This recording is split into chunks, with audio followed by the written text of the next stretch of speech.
Well, have you got any ideas what happened to her after that? Get into trouble?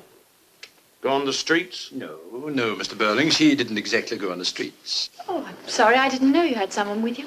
All right, we'll be along in a minute. We're finished here. There's nothing else, you know. I've told you that. What's this all about? Nothing to do with you, Sheila. Run along. Wait, please, Miss Birling. Now, look here, Inspector. There isn't the slightest reason why my daughter should be dragged into this unpleasant business. What business? I'm a police inspector, Miss Birling. This afternoon, a young woman drank some poison and died in the infirmary after great suffering, I'm afraid. Oh, how horrible. Was it an accident? Well, that's what we want to find out.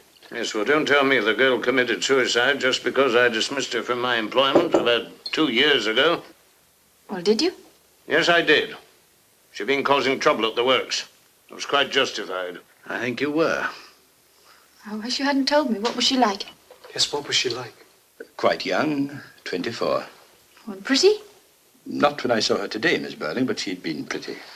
Very pretty. I don't really see that this inquiry gets you anywhere, Inspector.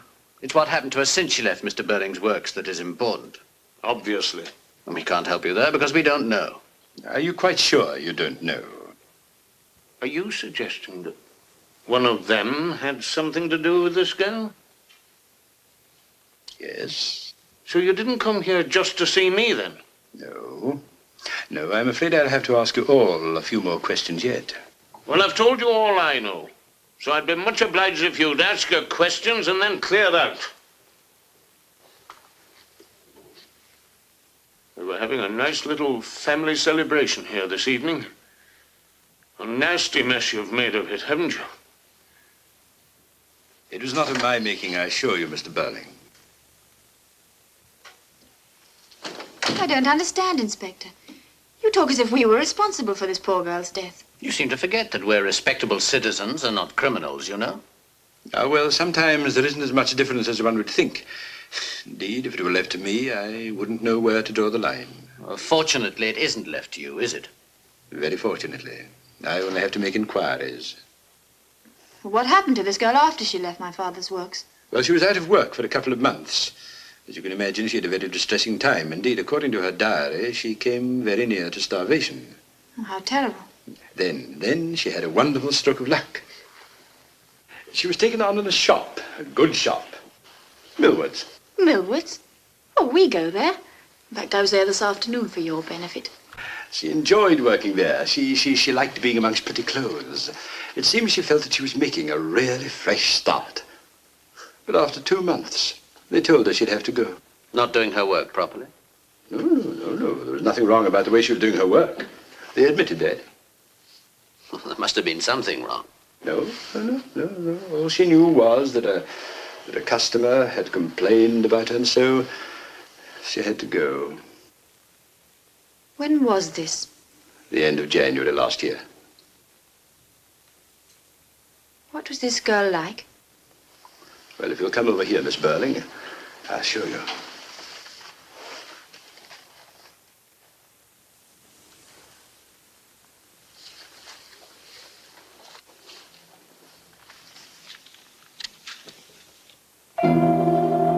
What's the matter, Sheila? You knew it was me all the time, didn't you? Well, I had an idea it might be. Did it make much difference to her? Yes, I'm afraid it did. You see, that was the last really steady job she had. So I'm really responsible? Oh, no. I wouldn't go as far as that. No more than your father, really.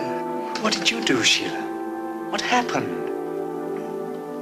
I was in a filthy temper that afternoon. I'd been out shopping with Mother, and she'd insisted on choosing everything for me as though I was still a schoolgirl. But I needed a new hat, so we went to Millward's. I was determined to get my own way over that hat. The fact that I knew in my heart that Mother was right and I was wrong made me even more obstinate and pig-headed.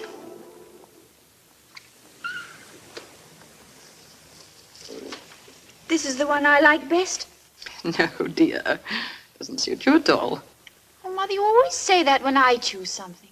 Surely I'm old enough to know what I want. It's quite unsuitable. The pink one was very much prettier. It was quite charming when the assistant had it on just now. Why is it you girls always like things that are much too old for you? You need a hat like that to suit your baby face. Still, if you think you know best, you have it, dear. Only hurry up and make up your mind. You can meet me in the tea lounge. Miss Francis, I know it didn't look right, but I don't think I was wearing it properly. Can you show me, please? Yes, Miss Birling. If I may say so, I think it would look better like this. Allow me. No, I might disarrange your charming coiffure. Eva, put it on, will you? Yes, I knew it was all right. Well, give it to me. Well, come along.